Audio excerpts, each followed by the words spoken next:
ఓం గం గణపతి నమః. అలా గైస్, ముందుగా అందరికీ వినాయక చవితి శుభాకాంక్షలు. నా సబ్స్క్రైబర్స్ బాగుండాలి, సో రాబోయే వాళ్ళకి బాగుండాలి, మిగతా వాళ్ళందరూ కూడా బాగుండాలి అని కోరుకున్నాను. ఈ సందర్భంగా మీకు ఒక విషయం చెప్పాలనుకుంటాను. ఫస్ట్ వన్, మీ లైఫ్లో మంచి అయినా చెడు అయినా ఏం వచ్చినా సరే దానికి మీరే బాధ్యులు. మీ యొక్క ఆలోచనలు, మీ యొక్క యాక్షన్స్, దీనివల్లే మన లైఫ్ అనేది డిసైడ్ అవుద్ది. ఓకే.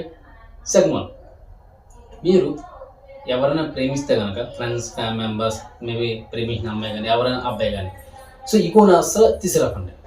ఈగో వల్ల లేనిపోని ప్రాబ్లమ్స్ అని వస్తాయి, దూరం పెరుగుతుంది, అండర్స్టాండింగ్ ఉండదు. వాళ్ళు ఏమన్నా సరే మీరు ప్రేమిస్తున్నారు కదా, సో వాళ్ళు ఏమన్నా సరే తీసుకోండి, సీరియస్గా తీసుకోవద్దు. ఒకవేళ కోపం వచ్చినా 1 లేదా 2 నిమిషాలు అంతే. తర్వాత వెళ్ళి ఈగోని పక్కన పెట్టి యాక్టివ్గా మీరు వెళ్ళి మాట్లాడండి, కమ్యూనికేట్ చేయండి, మీకు ప్రాబ్లమ్ సాల్వ్ అయిపోతుంది. And just say sorry, simple, ఈజీగా అయిపోతుంది.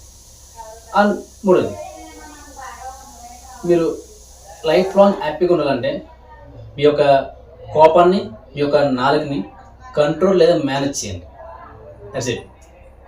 సో అగైన్ అందరికీ happy Vinayaka Chavithi. Thank you.